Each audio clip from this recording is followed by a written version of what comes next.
Fala, sétimo ano! Bom dia! Acorda, meu Recife! Vamos embora para mais uma aula de Geografia e Sustentabilidade. Tá aparecendo meu nome aí, professor Armando Pérez. Vamos começar com sustentabilidade, né? Vou passar para ele, meu amigo e companheiro, professor Gilson Soares. Alô, galera do sétimo ano, bom dia, bom dia, bom dia mesmo. É sempre um prazer, uma alegria, não satisfação, você já sabe, né? O gingado da mão aqui, ó, um rostinho lindo maravilhosamente, estarem aqui recepcionando as suas mensagens pelo Educa Recife. Um ótimo dia, um ótimo início de semana e vamos com alegria total estudar, pessoal. Vamos embora, então, ó, começando com esse recadinho básico que a gente sempre lembra aqui, né? Das nossas ferramentas de conectividade. Então vocês têm aí a página do YouTube do Educa Recife, vocês têm também um aplicativo que prepara o leitor de QR Code aí, que daqui a pouco o Billy, opa, chegou na tela aí o QR Code, aponta ele aí, vai levar você para fazer o download desse aplicativo, tá? E também na televisão, que passa no canal TV Nova Nordeste 22.4, então várias formas, inclusive tem a reprise que aparece aí no aplicativo. Beleza? Vamos seguir, né? Mandando um bom dia, né? Também para os nossos colegas, professores, né? É sempre muito importante reforçar essa parceria. Um abraço também para a nossa intérprete que está aí e Billy e Dalila que estão aí na técnica. Beleza? Vamos começar. Seguinte, pessoal, a gente vai começar relembrando a aula passada de sustentabilidade, tá? Para a gente dar uma continuidade. Então, estávamos falando, tá, das formas de manejo sustentável no bioma Caatinga. Então, vocês veem aí a imagem, tem aí uns cactozinhos bonitos, umas cactáceas, e diz o seguinte, ó, lá no bioma Caatinga, a gente tem 144 unidades de conservação, isso corresponde a 7% da área, tá, desse bioma, mas apenas 1% é área de proteção integral. O que quer dizer isso? Vê só, área de proteção integral é justamente uma área que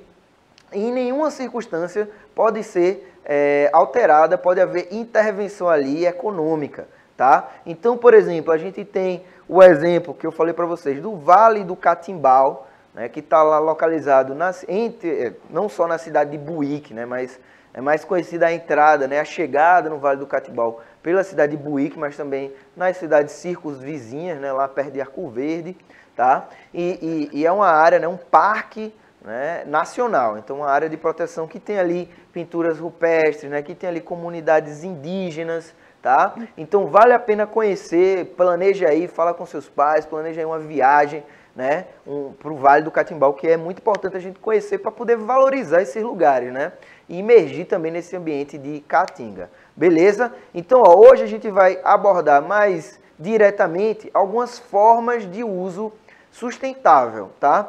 A gente tem aí duas formas, né? A primeira dela é o sistema agropastoril e a segunda são os saberes tradicionais. Então, falando mais diretamente sobre o sistema agropastoril, vai ser uma prática, né, agrícola, agro, o nome já está dizendo, que vai combinar, né, o uso de espécies florestais, ou seja, árvores de maior porte, tá, com culturas agrícolas e também com a pecuária. Então vai haver um manejo sustentável, um uso dessas três técnicas para poder haver uma complementação ambiental ali, para haver uma maior diversidade de espécies. A gente já veio falando sobre isso, tá? Então, havendo uma maior diversidade de espécies, vai haver uma troca mais interessante entre as espécies que estão naquele espaço. Belezinha? Vamos seguir aqui, ó. Eu tenho uma imagem para vocês, então observa aí. Então, dá para a gente perceber essas três culturas aí de forma se relacionando, né? Então, você vê aí na imagem da esquerda, nós temos aí o rebanho no meio, uma área de pasto, né, que está ladeada aí por árvores, né? Essas árvores estão bem plantadinhas aí na sequência, enfileiradinha, uma atrás da outra, tá? Então veja, além de prover a sombra para os animais, né, vai prover também um equilíbrio maior para a área, protege contra o vento e por aí vai, né? Permite que os pássaros se alojem ali, então há toda uma relação ecossistêmica que vai passar a acontecer. Ao contrário de quando a gente planta só uma espécie só, que é a famosa monocultura, né? A monocultura, a gente já falou aqui quando falou do cerrado, né? A monocultura ela tende a gerar desequilíbrios ambientais. Por quê? Ora, por vários motivos. Um deles é o uso de agrotóxico, por exemplo. Tá? O uso de agrotóxico ele vai, na medida que a gente começa a usar sementes transgênicas, ele vai ser muito necessário.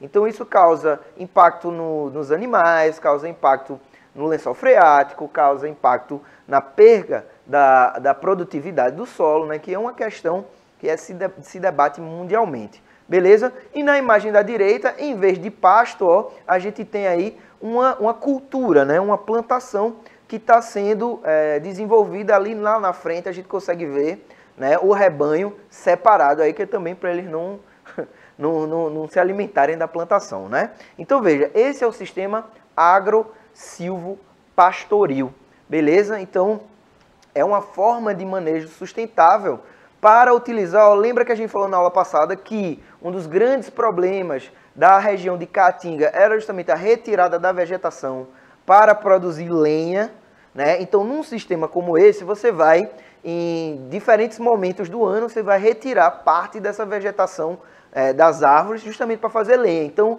em vez de você desmatar a caatinga, né, a vegetação natural, você cria uma área em que você pode retirar pode cortar essas árvores para fazer lenha. Então se torna mais sustentável, mais equilibrado. Conseguem perceber isso, né, que tem diferentes formas da gente pensar essa produção. E aí o que é que acontece? Deixa eu voltar aqui, pulou um slide, passou demais. Aí, povos tradicionais, né? Então, os povos tradicionais vão ser tanto os povos indígenas quanto os povos quilombolas. Então, vai chegar aí na tela para vocês, para a gente ver direitinho. Ó. Os quilombolas são populações que vivem em territórios remanescentes de quilombos. Ou seja, lembram o que são os quilombos? Vocês conseguem lembrar? Os quilombos são justamente áreas em que os escravos que conseguiam escapar, né, no período... Lá no sertão vai ser o período da plantação de algodão, vale a pena esse detalhe, né? Como a gente vive na zona da mata, a gente pensa que só aconteceu a produção, o uso da mão de obra escrava africana na plantação de cana-de-açúcar, mas também, né, lá no sertão teve um momento em que o algodão ele prosperou e também se utilizava mão de obra escravizada, beleza? Então, são áreas em que essas populações conseguiam escapar e são lugares de resistência, né? São lugares que conseguiam sobreviver, né, utilizando apenas das técnicas que eram trazidas de fora. Então, isso é muito importante, tá? Para essa diversidade de usos do espaço. Então, foram técnicas que eram trazidas de lá, por exemplo, né? Existe uma forma de trançar o cabelo que as meninas, né, e as mulheres faziam, em que elas colocavam nas tranças grãos de arroz, né? Então tem variedades de arroz que são chamados crioulos, né, sementes crioulas, que são sementes são passadas de geração em geração, que vêm, né, dos povos indígenas, de agricultores familiares, né, e também de regiões quilombolas, que foram trazidas lá pelos antepassados. Tá? Então veja a importância da gente reconhecer esses lugares como lugares de um saber único, tá? Então é muito importante a gente refletir sobre isso, porque muitas vezes esses grãos eles vão se perdendo em detrimento ao uso de grãos mais modernos, né? Como por exemplo as sementes transgênicas. Então vamos seguir aí, ó, só para a gente ver esses dados aí, vai chegar aí, ó, no Nordeste são identificados cerca de 3.171 territórios quilombolas de 5.972 do Brasil. Em Pernambuco, das 83, ou seja, das 83 áreas quilombolas, tá? 33% estão no Agreste, 2 estão na Zona da Mata e 46 no Sertão. Então veja que o Sertão, né, na região de Caatinga é onde tem a maior quantidade de regiões quilombolas, né, de territórios quilombolas. Então só trazendo um exemplo aqui muito conhecido, que é o território de Conceição das Crioulas, que está lá ao lado da cidade do município de Salgueiro, né, lá no sertão pernambucano, né, no interior. Então, a comunidade de Conceição das Crioulas é uma comunidade, deixa eu voltar aqui, aqui. É uma comunidade, né? Aí está o mapa de localização próxima à cidade de Salgueiro. Aí tem um símbolo, tá? Da organização deles, né? Eles têm uma organização que é para conseguir, né? Ter uma forma de negociar, né? Enfim, para receber. Aí é uma forma de organização, tá? Institucional, digamos assim. Então, tem uma organização dos moradores de Conceição das Crioulas, né? Dos quilombolas. Beleza? Que é uma forma de resistir também, de lutar por melhorias dentro do seu território, pelo reconhecimento também. Inclusive, né, na FENEARTE, por exemplo, é muito comum vocês encontrarem essas bonequinhas aí, ó, que são um produto tradicional das mulheres, né, um produto artesanal das mulheres de Conceição das Crioulas, tá? Que é feito justamente com um tipo de palha, né, que é encontrada na região. Então veja, quando a gente fala de saberes tradicionais, além da produção, né, e aí vocês conseguem observar na foto da esquerda aí, uma foto do povoado, né, de Conceição das Crioulas, e o que é importante quando a gente reflete sobre o uso sustentável das populações tradicionais, vai ser justamente porque essas populações, além de trazerem os saberes tradicionais, como eu falei para vocês, né, da semente crioula, elas vão utilizar técnicas ancestrais também,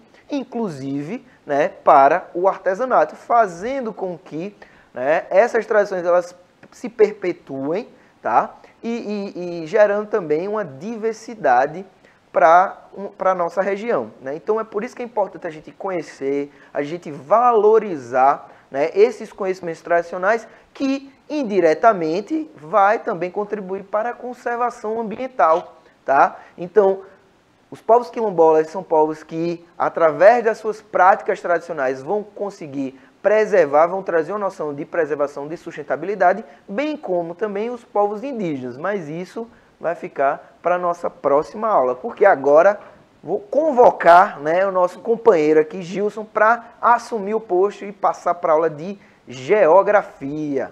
Vamos embora, meu querido. Vamos embora, pessoal. Do 7º ano, chegando aqui maravilhosamente em sua tela, o rapaz... Rostinho lindo maravilhosamente, mandando um abraço aí pra galera da Escola Municipal da Iputim, que teve junto de vocês aí, não foi semana passada. Sexta-feira foi uma festa e bolo e coxinha, não sei o quê. Convida mais aí, pessoal. Também mandar um abraço aí pra galera da... Eita, ó, da igreja lá, ó. Aí a DPE, ó, Jéssica, Lucas, olha pra você aqui, ó. Um forte abraço pra vocês, mas só que hoje, 7º ano, vamos continuar falando das transformações nas paisagens, hoje no campo. Então, olha essa imagem na tela aí, ó. Olha aí, ó. Olha nessa imagem aí. Vai se divertindo aí, olhando essa imagem aí maravilhosamente. O que é que está representando essa imagem aí, 7º ano? Vocês estão vendo aí uma área verde, né, uma floresta densa. Aí imagine que você está aí numa área rural, no campo. Aí do nada, essa paisagem verde se transforma nisso aqui, ó. Ó o que é que vai se transformar, ó só. Aquela floresta foi lá derrubada e agora está sendo o quê, ó? Surgindo um campo para plantações. Vamos dizer aqui, uma monocultura está sendo instaurada nessa região. Aí, ó, toda essa área devastada, reparem que lá ao fundo, ó, vesquícios das florestas que ainda sobram. Então, tudo isso são formas que vão chegando ao campo, maneiras em que o homem, né, aquilo que a gente vai chamar de ação antrópica. Eita, quase que não sai, palavra difícil mesmo, pessoal. Quem tem a língua meio presa, fica difícil, mas... O homem que vai interferir nessa paisagem rural, nessa paisagem do campo, aí tem um segredo, né? Quando a gente fala, principalmente quando chega assim esse trator, que a gente vai falar de mecanização, daqui a pouco vocês vão ver que a gente vai retratar isso aqui na nossa aula, estamos falando disso aqui, ó, que vai chegar na tela, Billy Paul vai jogar, eita! Estamos falando de Revolução Verde, que surge aí, ó, no período de Guerra Fria. Quando a gente fala Guerra Fria, né? Tem a imagem até ao fundo aí, ó. Eita, Estados Unidos. Aí do outro lado nós vamos ter aquela coisinha que a gente chama de URSS, né? A União das Repúblicas Soviéticas Socialistas, que a gente vai ter esse conflito, né, político ideológico, dividindo aí o mundo, né, em dois grandes blocos, né? Um com viés capitalista, outro com viés mais comunista. Então, inserido nesse contexto global é que vai surgir a Revolução Verde. Aí, Billy Paul, joga de novo na tela, que é pra gente ver o que aqui traz. Ó, por volta, jogou na tela, Billy Paul. Ah, agora sim. Por volta, né, da década de 50, Estados Unidos e a Organização das Nações Unidas incentivaram a implementação de mudanças na estrutura fundiária e nas técnicas agrícolas em vários países desenvolvidos. Os Estados Unidos estavam o quê, ó? Querendo evitar o surgimento de focos de insatisfação da população com a falta de alimentos. Então, a população estava crescendo, a demanda populacional estava aumentando, aí tinha essa preocupação. Será que a gente vai ter alimentos disponíveis para essa população? Será que não vão começar a haver conflitos aí por causa da fome? Aí tem a ideia de mecanizar o campo, né? Intensificar a atividade no campo, aumentar a produtividade de alimentos, beleza? Aí chega aqui, ó, a Revolução Verde, ó, vem aí com esse viés para tentar solucionar, né, para eliminar a fome. Mas será que conseguiu? Será que de fato atingiram os seus objetivos? Fica acompanhando aí a nossa aula, viu, Dalila? Aí chega aqui na tela, ó, a estratégia central da Revolução Verde foi de lutar contra a deficiência de alimentos via aplicação massiva, quase que não sai, de inovações tecnológicas no campo.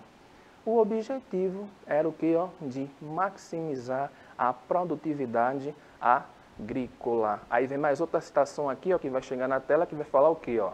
O termo Revolução Verde é usado para identificar o modelo de modernização da agropecuária mundial baseado no princípio da intensificação através de especialização. Então, nós vamos ter o campo, aí a galera vai estar aqui, ó, de olho na área rural, querem intensificar a produção de alimentos, aí chegam. Além das máquinas, também vão chegar produtos para tentar intensificar ainda mais aquele rapazinho que passa com o negócio. Justamente para tentar combater aqueles insetos que atacam lá, aqueles pesticidas que chegam lá nas plantações. Tudo isso também veio com a Revolução Verde. É por isso que é bom ter um rapaz de sustentabilidade aqui conosco, aqui do lado. Porque, professor, quando a gente desmata, tirou aquela camada verde, aí tem um trator passando, professor, por cima da terra, aí erosão no solo, compactando, aí quando tem aquela plantação, tá o rapaz passando. Tudo isso são práticas que não são sustentáveis, né, professor? Oxe, então, foi exatamente o que eu acabei de falar para vocês, né? Quando a gente tem uma produção, que aí a gente já pode, vocês já estão ligados, a gente já pode separar aí, ó. A gente vai ter a agricultura comercial, né, e a agricultura tradicional, né? Agricultura que tem aí, que gera, na verdade, uma produção menor, digamos assim. A agricultura comercial, ela é uma indústria no campo. Então, o que é que acontece? Ele não vai querer perder, né? Vai querer cada ano produzir ou igual ou mais do que no ano anterior.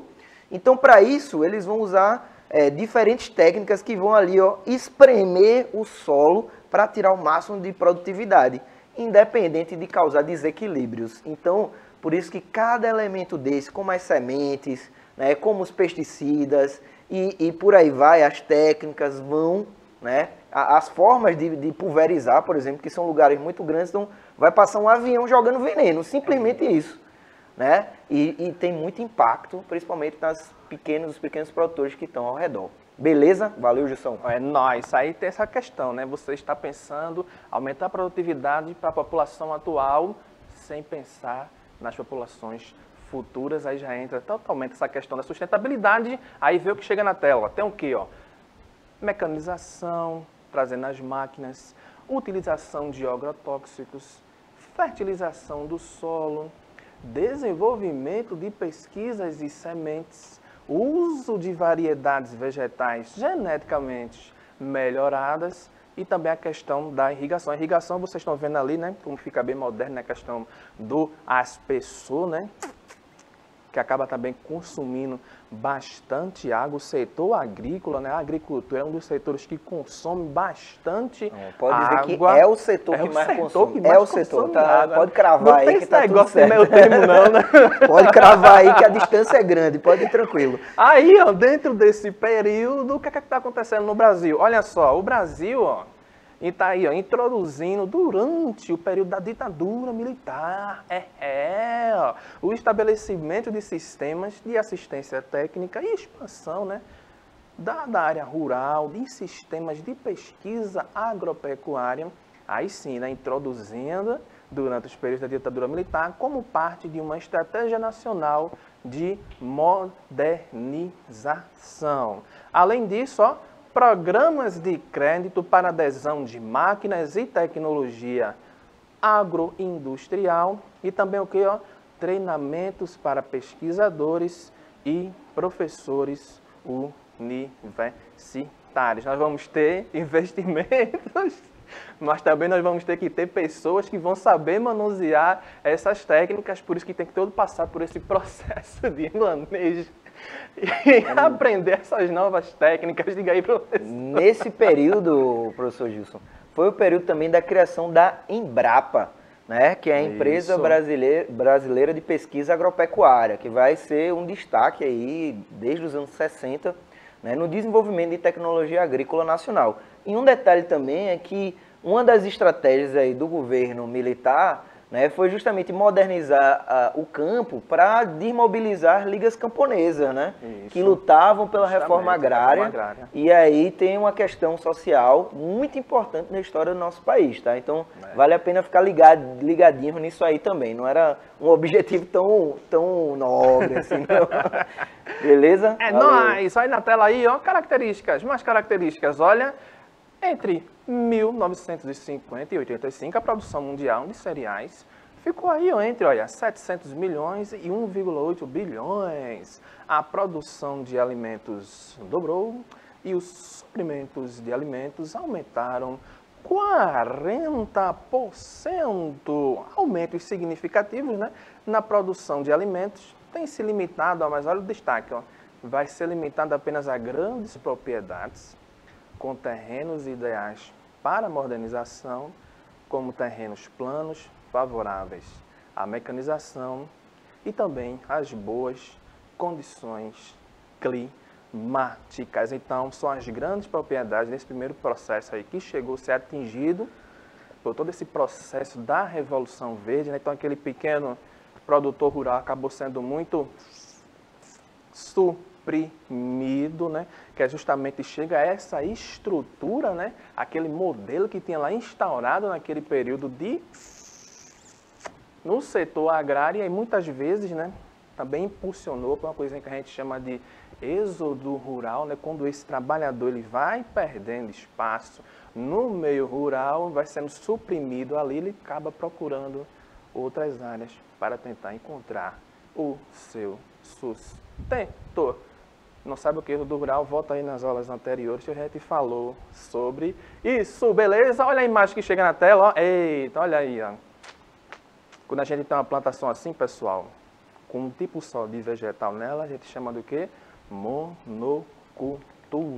E ali do outro lado, né, o solo bem desgastado, o trator passando, reflexos desse período de mudanças na área verde, na área rural. Olha aqui, ó, sistemas mais utilizados, a monocultura, que vai causar sérios impactos ambientais, ó. Rapidamente surgiram aqui, ó, preocupações para o seu impacto socioambiental em termos de o quê, ó? De viabilidade energética, erosão e desmatamento.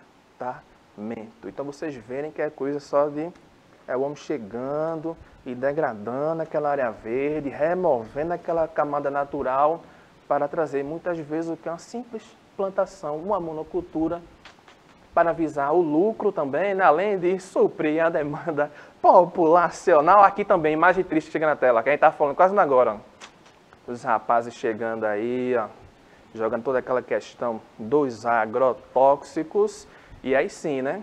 Além de contaminar a plantazinha que vai estar ali, vai contaminar o quê? o solo, tem todo o desenho aqui, tem todo o percurso, ó, contamina o solo, que é transportado pelas chuvas, ó, contaminando os rios. A água que vai alimentar o gado também vai estar contaminada. Aquela que abastece também as cidades e os alimentos, os peixes, também vai ser contaminado. O veneno também afeta o quê? Ó, a fauna, afasta os animais, aí vai favorecer o quê? A proliferação de pragas, tornando o solo infértil e também a eliminação da vida microbiana. Então vocês veem aí como são marcas tristes, como é bem degradado o meio rural através dessa simples prática. Estamos agora chegando aqui no nosso momento final de aula, o tempo já está nos apertando, mas olha aqui, ó, os principais problemas causados, ó, por essa modernização, para a gente encerrar a nossa aula de hoje, o quê?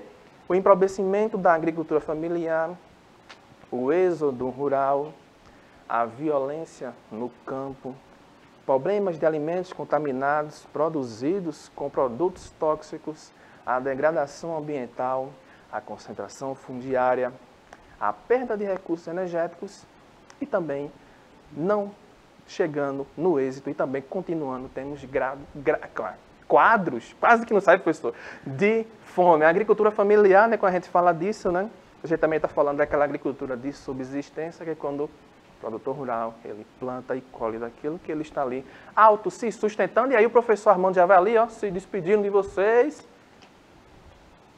Até mais.